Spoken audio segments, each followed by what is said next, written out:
Punto número 3. El sacramento de la reconciliación en la apologética. Sin sacerdote no hay expiación. Vamos a leer el libro de Levítico, capítulo 5, versículos 5 y 6. Dice: en todos esos casos, el que cometió el delito confesará primero su pecado.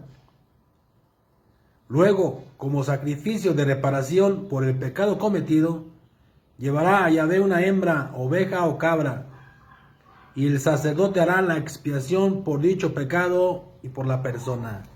Palabra de Dios. ¿Qué dice el versículo 5? El penitente confesará sus pecados. Confesará, los hablará. Y la segunda cosa es que va a llevar una hembra, una oveja o cabra, para que el sacerdote haga la expiación. El penitente no podía llegar y decir al sacerdote: quítate, no te necesito para hacer la purificación, yo puedo hacerlo solo. No podía hacer eso el penitente. El que se quería arrepentir o confesar no podía hacer eso.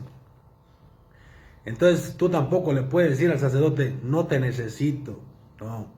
Dios quiso colaboradores en el plan de Él.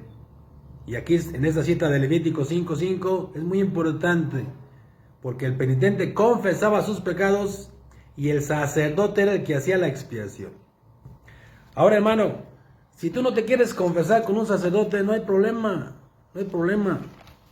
Pero ¿por qué no lo haces como lo hacía la iglesia primitiva? ¿Por qué no lo haces? ¿Cómo lo hacía la iglesia primitiva?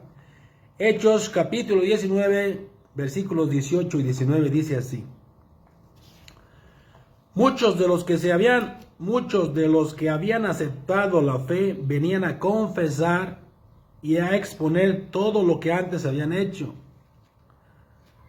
No pocos de los que habían practicado la magia hicieron un montón con sus libros, y los que mandaron delante de todos. Y los quemaron delante de todos. Calculando el precio de los libros, se estimó en unas 150,000 monedas de plata. Palabra de Dios.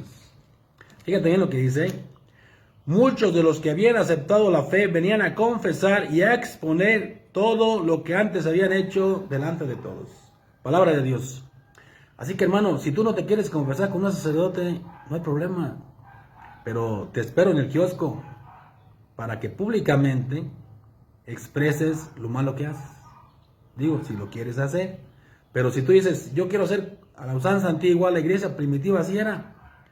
El que aceptaba la fe, confesaba, dice Hechos 19, 18, y se exponía todo lo que él había hecho. Dice que había gente que tenía libros de hechicería y llegaban a quemarlos diciendo: ya no quiero nada de esto, ya no quiero nada de esto, ahora soy una persona diferente. ¿Por qué? Porque Dios me perdonó. Entonces, sin sacerdote no hay expiación. Sin sacerdote no hay perdón. Dice el libro de la carta de los Hebreos, capítulo 5:1 en adelante, dice: todo sumo sacerdote es tomado de entre los hombres y los representa en las cosas de Dios. Por eso ofrece dones y sacrificios por el pecado. Es capaz de comprender a los ignorantes y a los extraviados, pues también lleva el peso de su propia debilidad. Por esta razón debe ofrecer sacrificios por sus propios pecados, al igual que por los del pueblo. Palabra de Dios. Hermosas palabras de la carta a los Hebreos. El sacerdote hace sacrificios por sus pecados y por los del pueblo. El sacerdote, dice, todo sumo sacerdote es tomado de entre los hombres y lo representa en las cosas de Dios. Es un intermediario, es un colaborador. Por eso Dios quiso tener colaboradores como intermediarios entre Dios y el pueblo.